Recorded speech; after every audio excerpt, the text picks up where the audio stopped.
Thank you. Our next Senator Recto, your 5 minutes, sir.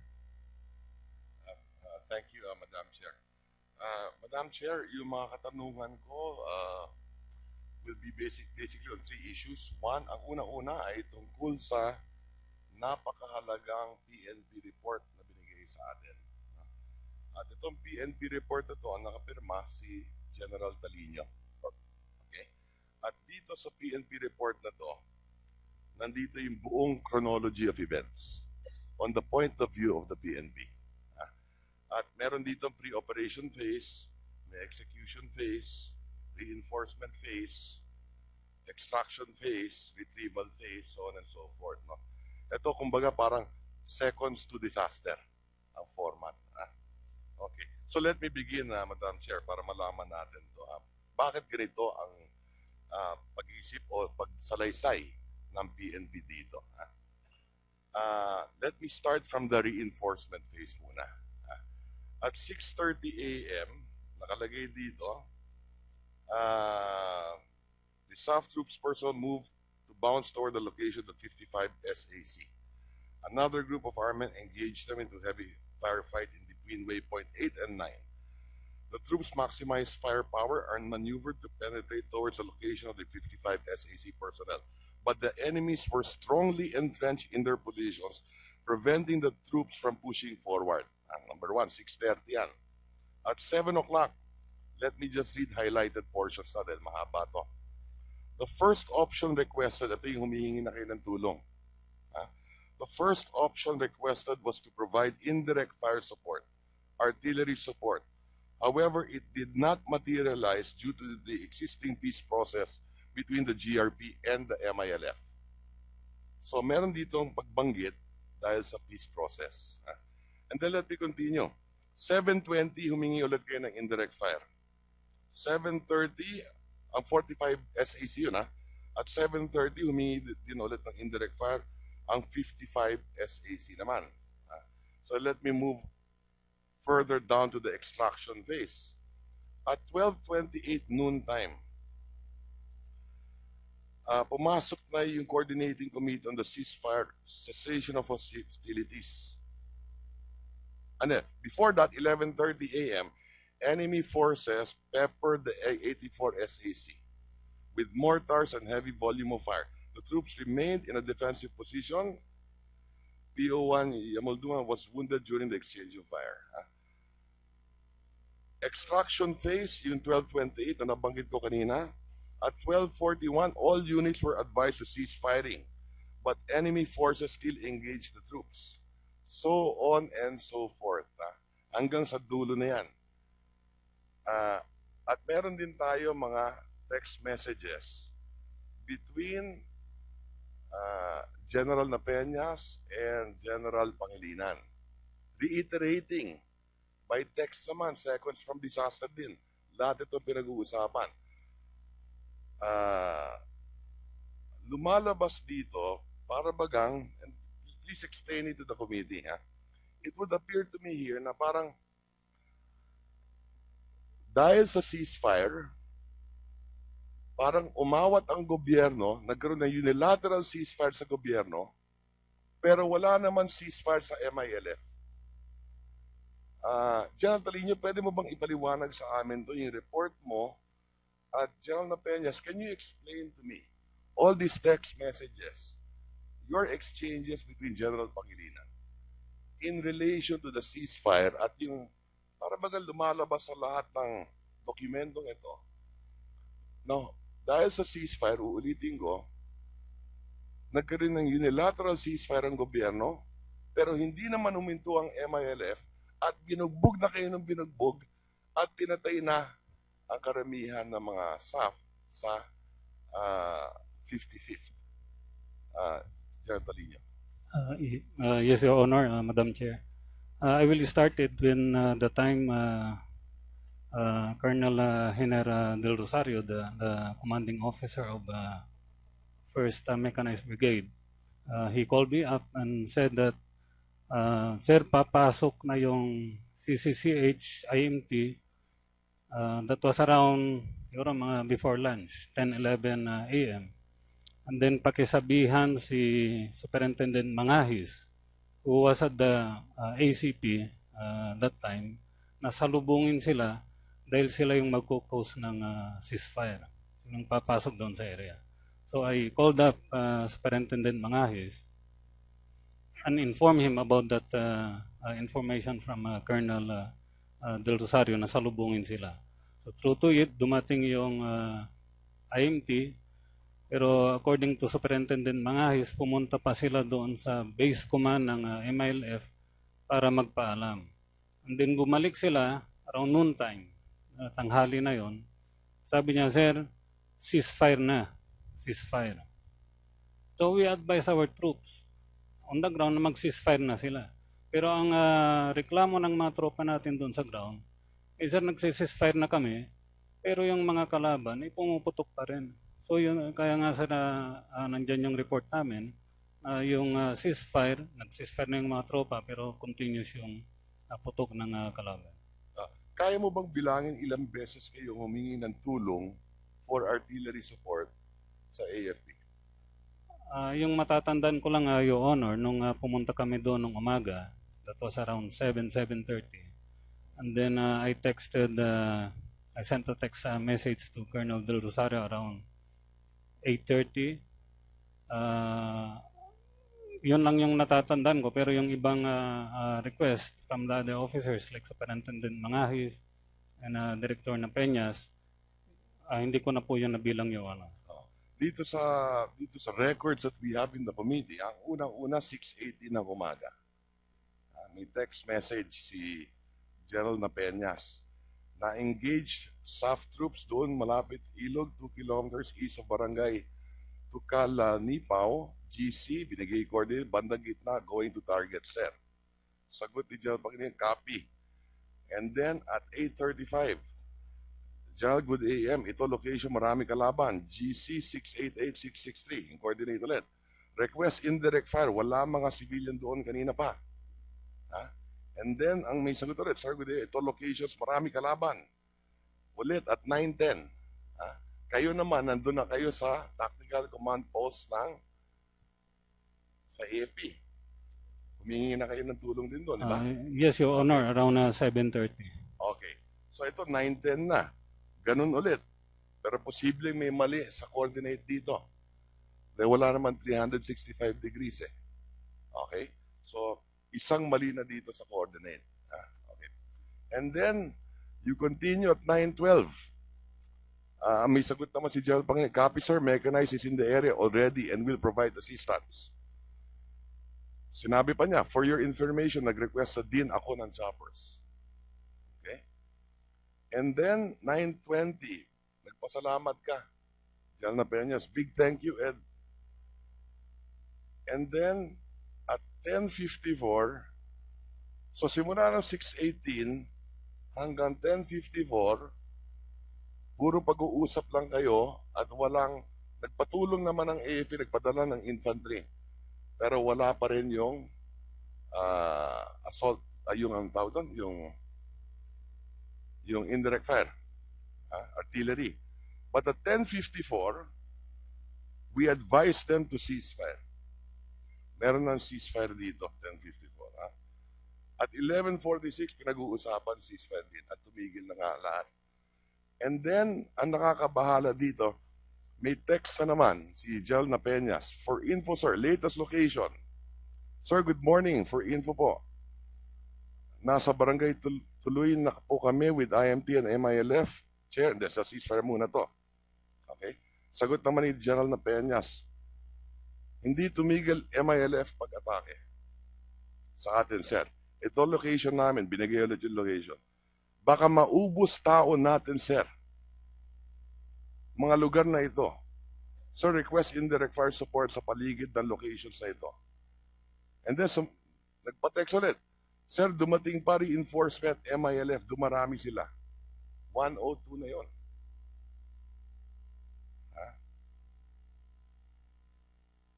And then, at 121, Sir, good PM. Reportedly, mga BIF na umaatake sa SAF and AFP troops kaya di sila tumitigil. Sir, baka pwede artillery support na ulit. And then, nasagot, For your information, IMT is in the area negotiating for ceasefire so the casualty can be evacuated. Sa pagkaalam ninyo sa oras na ito, ilan na yung namamatay?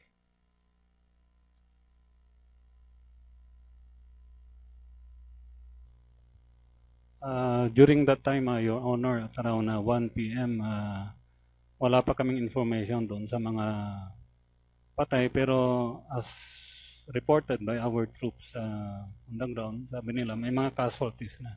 Ang casualties may be wounded or killed. So, hindi You know, namin I'm ma-count. mentioning this dahil ito mga official documents that we have here. And I'm not blaming anyone. Ang sinasabi ko lang dito, maliwanag, na ang gobyerno, it appears to me, may ceasefire. At ang MILF, hindi tumigil sa pagputok. Madam Ferrer, Secretary, did you have knowledge of this ceasefire and what was the role of the OPAP or the negotiating panel? And do you realize today, at this point, for example, that ang gobyerno sumunod sa ceasefire unilaterally, it would appear, at least based on the documents that I've seen, pero maliwanag yung MILF dito, hindi sumunod. Your Honor, based on the ceasefire agreement, there are several types of prohibited acts or what are acts that are considered hostile acts, including uncoordinated movement of troops. Anong ibig sabihin ng uncoordinated movement of troops? Sir, yun po yung coordination. Na dapat ang SAF nag-coordinate sa inyo, sa MILF, na pupuntahan nila si Marwan?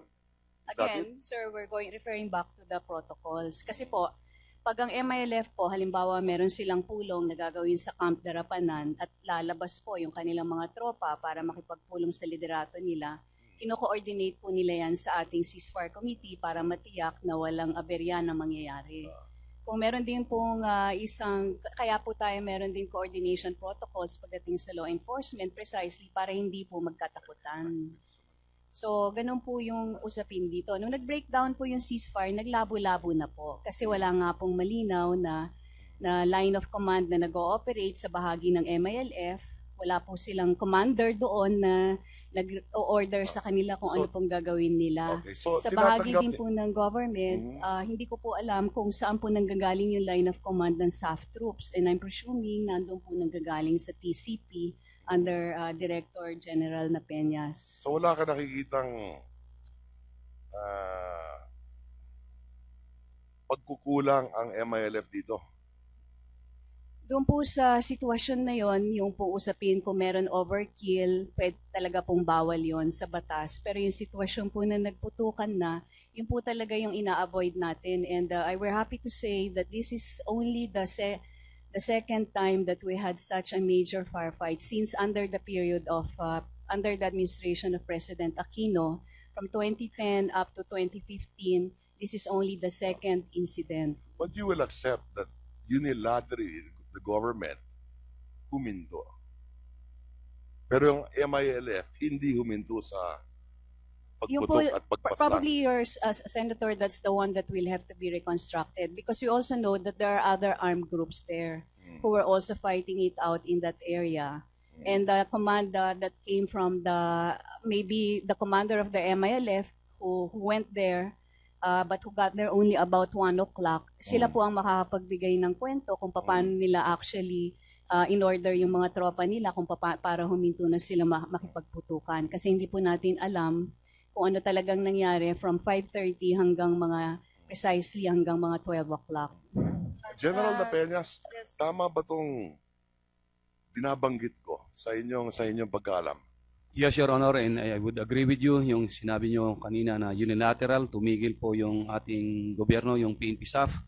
Pero on the other side, sa nakikita namin, doon sa report ng ground commanders at saka yung pagmomonitor namin ng radio at saka dito sa exchanges ng text messages, Your Honor, hindi po sila tumigil yung MILF. At kung sino man yung armado na tinutukoy ni Secretary Ferrer, MILF, or kung sino man yung grupo na nag-i-engage yung SAF troops, tuloy-tuloy pa rin sila ng pag-engage hanggang alas 6 ng gabi, Your Honor.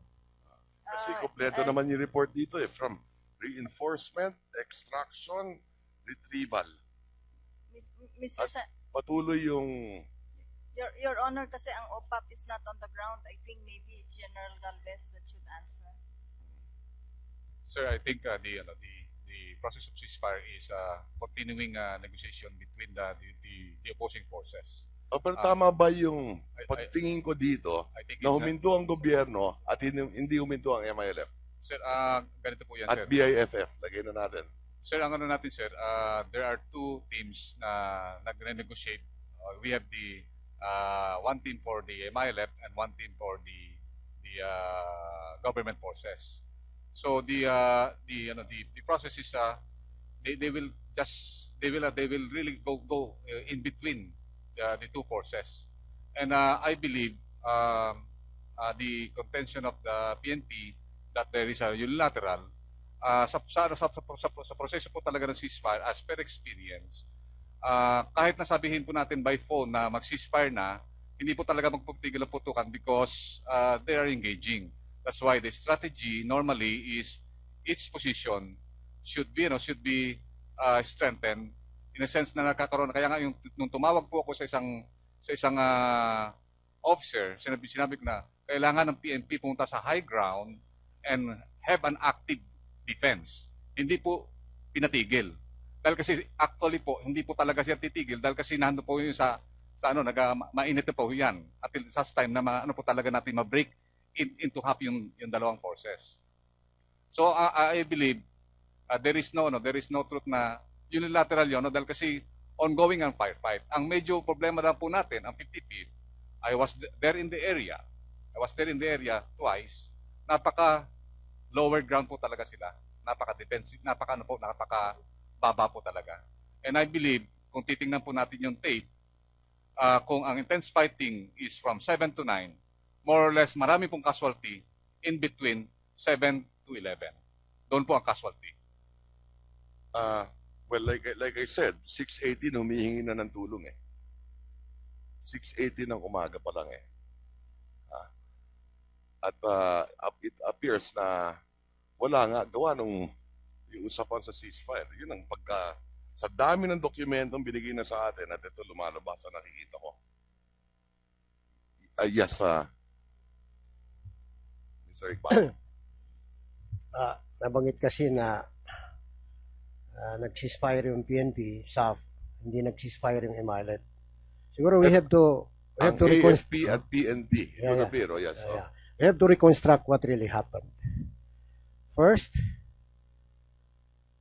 there was no coordination. That's the first belen. Coordination, what do you mean by there was no coordination? Adyag to adyag, in PNP to PNP SAF to the adyag of government. And then the adyag of government, because they were not informed, they were not able to coordinate with their counterpart from the MLF. Nakukunin si Marwan. Hindi ho, yung operation po. Kaya nga, na there was no coordination, nakukunin si Marwan. Well, I'm not going to that, but I am pinpointing on, I'm zeroing on the issue of coordination. Yes. So wala hong coordination ng PNP SAF doon sa adyag nila. And then dahil hindi na-inform po yung adyag na gobyerno, hindi rin nila na-inform yung adyag sa MLF. And then, from the adyag level, hindi nila na-coordinate o na-inform yung CCCS po ng gobyerno sa MLF. So that's the first belen. That's the first belen, meaning lack of coordination. The second, the second belen, which is the consequence of non-coordination, pumasok sila. Madaling araw. In full force, 392, armado po. So pagpasok nila, so nagkaroon ng enkwentro. Tungkol doon sa sino ang pwedeng magsabi na tumigil ang SAP, hindi tumigil ang MILF. Siguro the best entity that would say that it should be the CCCS of government and the MILF. Thank you for that. Just one last item. I had two more items, but I'll stick to one last. General Napenas, meron pa rin ako isang hanging question na tinanong ko nung unang pagpupulong pa rin natin. No? Ano ba talaga ang naging role ng Amerikano dito, o ng US government? No? Nabanggit na natin na yung ransom money. Nag-umpisa yan dahil sa US. No? At wala akong problema na magtulungan ang Pilipinas at ang US. Ang masama, if we deny it, na kung meron naman talagang pagtutulong. Meron tayong ransom. Yung finger ni Marwan hanggang ngayon, wala sa atin at sa kanila. Okay? Sino nagbigay ng utos na yon? Doon sa, kung di ako nagkakamali, yung mga mapang ginagamit ninyo na Google Map, iba sa military map na tactical, yung isa sa inyo galing sa US government din. Susunod, merong eroplano lumilipad na nagbibigay sa inyo ng aerial view doon sa command center ninyo that there are American operatives also in your command center na napapanood ninyo real time, yung 84th SAF habang binaril si Marwan, habang kinuha ninyo yung 84th SAF, napapanood ninyo in real time. Pwede mo bang ipaliwanag yan sa committee para alam natin? Yes, Your Honor. As explained by the Undersecretary, USEC Secretary Evan Garcia yesterday, yung unang-una po, Your Honor, tumulong yung US counterpart dun sa intelligence, pero the details of the intelligence sharing ay madidiscuss po yan ni Senior Superintendent Mendez. Meron kaming isang US counterpart dun sa Seaborne who is working with them in terms of training at saka yung GAM equipment provision, Your Honor. Kasama po yun na ibinibigay nila yung maps na ginagamit for operation, but never nakasama yung US counterpart in actual combat operation. They provided us support doon sa medical evacuation on the second, yung kinabukasan, Your Honor. Yung nakikita na aeroplano, yung tinatawag na... Excuse me, may I again please interject? May I just remind the officer here that he is already dwelling on matters of diplomatic relations and military intelligence, and I think it's properly covered by privilege. I agree, Secretary De Lima. I think we should be very careful also with discussing the particulars of this. Well, I don't have any further questions, Madam Chair. Thank you. Thank you. At 12:28 noon time, pumasok na yung coordinating committee on the ceasefire, cessation of hostilities. Before that, 11:30 a.m., enemy forces peppered the 84 SAC with mortars and heavy volume of fire. The troops remained in a defensive position. PO1 Yamaldungan was wounded during the exchange of fire. Extraction phase, yung 12:28 na nabanggit ko kanina. At 12:41, the first option requested was to provide indirect fire support, artillery support. However, it did not materialize due to the existing peace process between the GRP and the MILF. So meron ditong pagbanggit dahil sa peace process. And then let me continue. 7:20, humingi ulit kayo ng indirect fire. 7:30, ang 45 SAC yun At 7:30, humingi din ulit ng indirect fire ang 55 SAC naman. So let me move further down to the extraction phase. The SAF troops personnel moved to bounce toward the location of 55 SAC. Another group of airmen engaged them into heavy firefight in between waypoint 8 and 9. The troops maximized firepower and maneuvered to penetrate towards the location of the 55 SAC personnel. But the enemies were strongly entrenched in their positions, preventing the troops from pushing forward. Number 1, 6:30 yan. At 7 o'clock, let me just read highlighted portions na dahil mahaba to. The first option requested, ito yung humihingi na kayo ng tulong. Thank you. Our next Senator REcto, your 5 minutes, sir. Thank you, Madam Chair. Madam Chair, yung mga katanungan ko, will be basically on three issues. One, ang unang-una ay tungkol sa napakahalagang PNP report na binigay sa atin. At itong PNP report na ito, ang nakapirma si General Talino. Okay? At dito sa PNP report na to, nandito yung buong chronology of events on the point of view of the PNP. At meron dito pre-operation phase, may execution phase, reinforcement phase, extraction phase, retrieval phase, so on and so forth. No? Ito, kumbaga, parang seconds to disaster ang format. Okay. So let me begin, Madam Chair, para malaman natin to. Bakit ganito ang pag-iisip o pagsalaysay ng PNP dito? Let me start from the reinforcement phase muna. At 6:30 a.m., nakalagay dito,